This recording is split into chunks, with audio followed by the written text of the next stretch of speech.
I like the direction of our team. We've had 2 major scrimmages and 2 small situation scrimmages, and it's been a good, tough team. Been a good, hard camp up to now, and a lot of really competitive practices. Those of you that have visited us have seen the Jayhawk drill, and it's one that our guys have enjoyed and look forward to. If you can look forward to, defeating a teammate and in hand-to-hand combat. So I like where we're at. The newcomers, Mason Fairchild at tight ends, a guy that's going to play significant football for us. Dejon Terry, nose tackle, same 6'4"-ish, 330-ish, and but a really talented guy. Gavin Potter moved from outside linebacker to inside linebacker and has made the transition extremely well, has a real knack for play. Stephen Parker, this outside linebacker, is, again, the young guy that's doing really, really excellent work. And Marcus Harris, defensive tackle that joined us, is also a guy that's, playing a lot of football. So I had one of the first ever moments. I never have given scholarships out to freshmen, to walk-ons in a loud public way, because there's probably 10, 15, 20 guys who are tremendously responsible and play for us on a day-to-day basis, and that don't have scholarships. And so I've always kind of kept it between me and the young man who was going to get the scholarship. And but this guy was different and special. He's a 4-point student. He's tougher than nails. You recognize the name because of how he plays, and everybody was for it. And I talked to my staff, and I got staff knowledge. Obviously did not tell the team until we walked in. But when Sam Burt was announced, the team came out of their seats to the front of the room to congratulate him. And just before the announcement, and as it was displayed, there was going to be some information forthcoming. Somebody said at a distance, "I hope it's a scholarship." Not anybody that was up here. And then his team, in an outpouring of emotion, just loved on him. And it was sweet. It was a wonderful experience, and like I said, it was a once in a lifetime, first time I should say, opportunity for me to do that in public. So let's see, should I go into quarterbacks too, or should I wait for you guys to ask that question? I might as well, right? McVitie and Carter Stanley are still the front runners. There's a Miles lad that's there that's competing, Manny Miles, and Torrey Lachlan, Miles Fallon, Miles Kendrick are guys that are all took snaps in what was yesterday's scrimmage, and I made it very clear very quickly that there would be no chance that if you weren't 6'3" or above, or if your last name or first name or any name was Miles, that you would have a better chance than if, in fact, you didn't have a Miles associated to your name. So McVitie is a height piece, Stanley's a height piece, Manny Miles, of course, has a chance. Miles Kendrick certainly has a chance, and Miles Fallon certainly has a chance, because what the hell, we like Miles kids. So, any questions? Please raise your hand so we can get a microphone to you.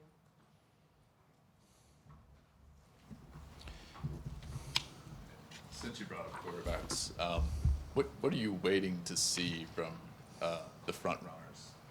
What have you not seen that you're kind of waiting for? I just want to get to the, I like how they're progressing. They're not perfect, but they're making really all the throws. Okay, they just, just as in everything, has to be just a smidge more consistent. And I think they're doing the things that they need to do, period. But I've always waited till the end. And, as an example, somebody gets nicked and you have just announced all of your confidence and this is the guy and let me pat him on the back one more time, and suddenly he comes up a little lame, and you're playing the guy that, that you did not give a vote of encouragement. So my opinion is these guys are real close. They both know that they're close, and we'll let it play out. So do you think it'll be game week then, by the time you announce the starter, or will it be before? Game week or just after the game. Of course, the announcement at that point in time is, not necessarily the most urgent piece of information that you give them, right? So. Anyone else?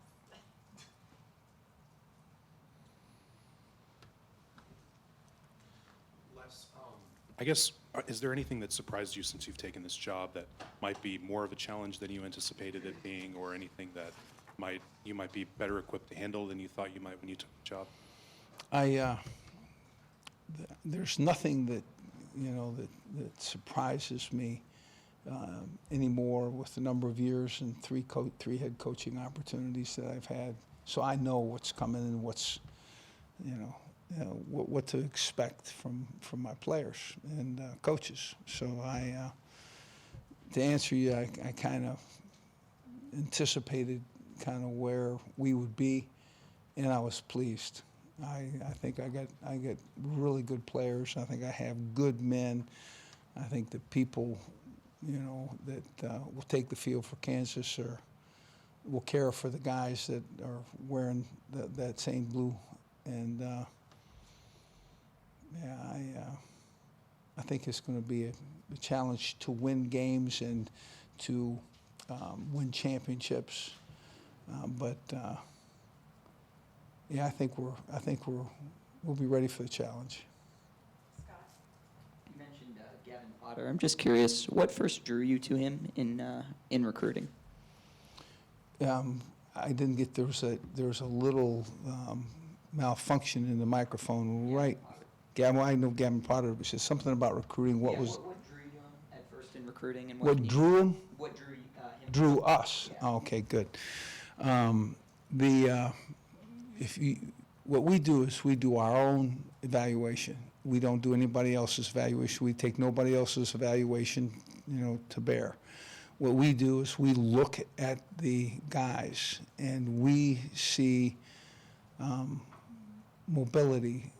Probably runs 4.5, 6, 2-ish, 6, 1.5.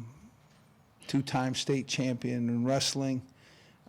In his film from high school was he knew how to play it. He made tackles. He was in, and we recruited him. And I'm an ex-grappler, and I enjoyed hearing stories of, what he went through. So it was pretty easy. Nobody had to be sold. He was a really, really, and is a really good player.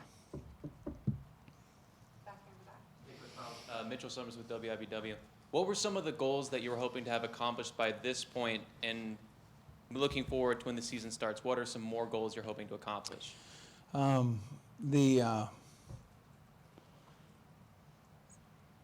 I think team toughness, and I think we're continuing to push that. I think our guys understand that.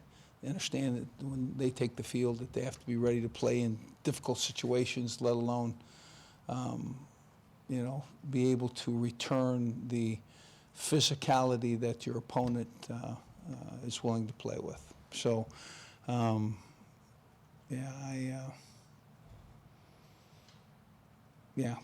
So what was the second part? What more goals? Second goals.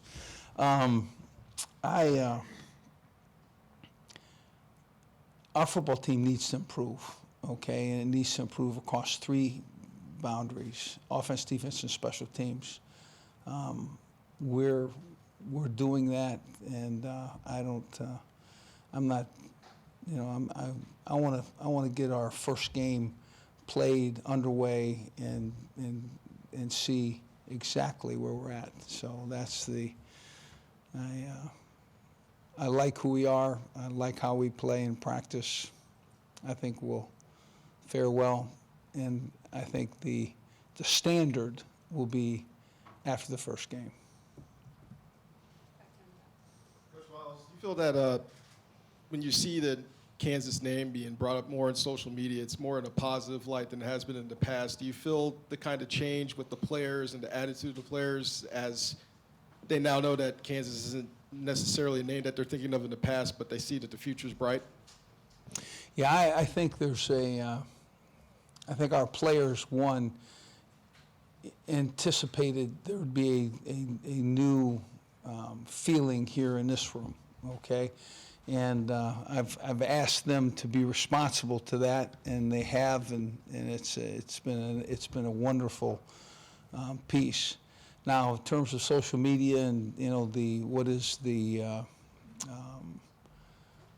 reception, if you will, of Kansas football, I didn't know what to expect, and it seems that there is a very strong positive here, and I kind of like it. Kind of like the way it feels. Brian? Coach, you talked Brian. about the quarterback competition. 2 weeks in, at what other position groups are you seeing the tightest camp battles going on?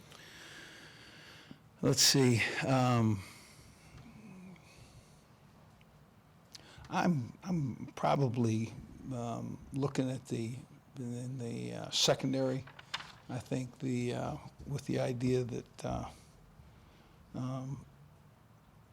the Hawk, a guy that's really going to play some significant football. It looks like Bryce Tornado is going to be moved a little bit towards a safety spot, and Azur Kamara would be more of the Hawk. Okay, I'm not certain how that's going to play out, but those are two really good players, and we'll have to see.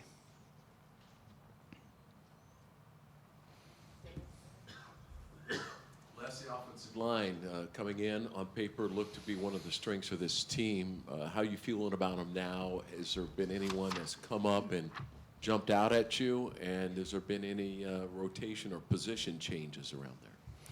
Well, the good news is Luke Meadows, the line coach, has got a nice rotation, and I haven't seen it as much before, but all of our guys are almost interchangeable parts, and it's really given us a lift. I think we're very comfortably too deep, and with some seniors certainly that are starting and playing. But Akeem Adeniji is in my opinion, one of the bright tackle prospects of our conference. And at left tackle, Malik Clark is going to be a big, strong man. I mean, there's some talented guys there. Our centers are going to be interchangeable parts with Appy Main and Andrew Tovey. And those two guys are probably both play in our games interchangeably. And Chris Hughes is right guard. And again, big, strong, physical, athletic guy. And then the right tackle, McCauley and Fetter, that group should play at a very high level, okay? And I know that I have confidence in the coach, this coach in that position, and I think our players look forward to coming to practice, and I think we'll have a nice offensive line. Raise your hand if you have a question.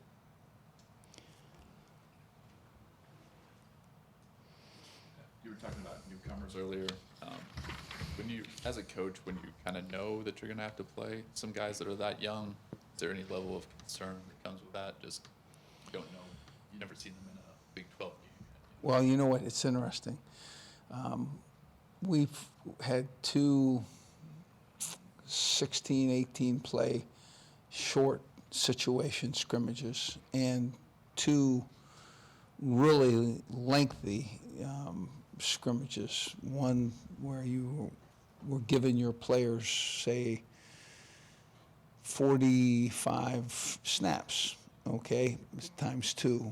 And so that is, let's just say, half a game. Let's call it half a game, okay? During that time, you get a feel for who those men are, okay? And the youth is, when it's not a deterrent, it's a real positive, okay?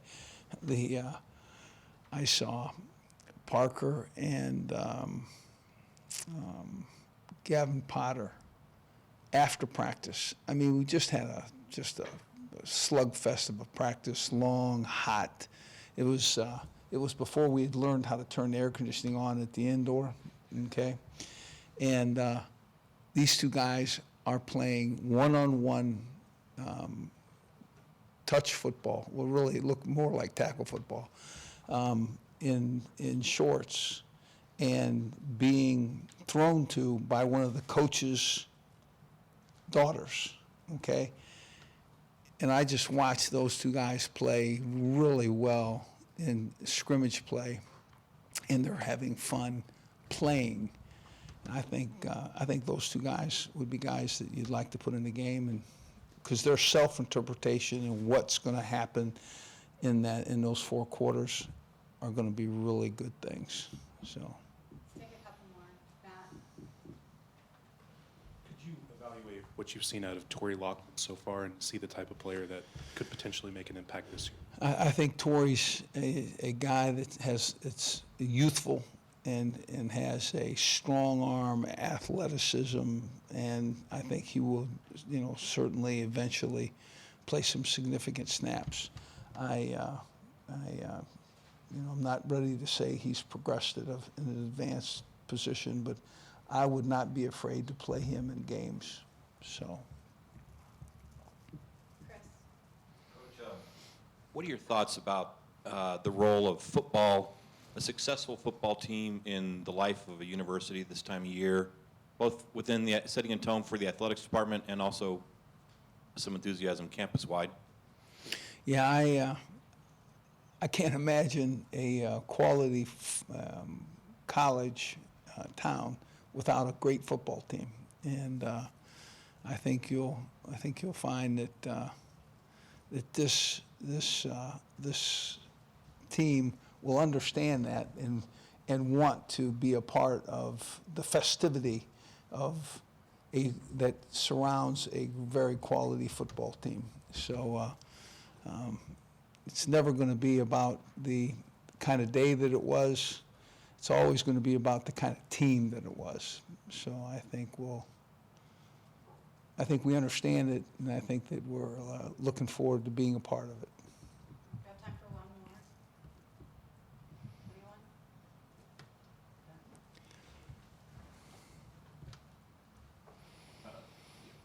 Jayhawk drill earlier. Like, how long have you been doing that specific drill as a head coach, and what did you use to call it at other places?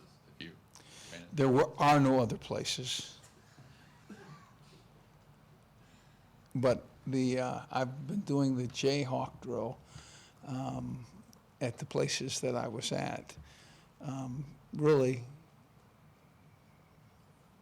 from the beginning. So there's different pieces to it. There's there's a goal line tackle, which is a really a physical piece, and then there's basically an offensive blocker and a defensive player that would take that offensive blocker and shed him and be ready for a tackle, even if the tackle wasn't there. So I think it's a fundamental drill. I think our guys look forward to it, and I think it gets the practice started fast. Everyone, thank you for watching ESPN on YouTube. For more sports, more analysis, download the ESPN app. And for live streaming sports and premium content, subscribe to ESPN Plus. We'll see you there.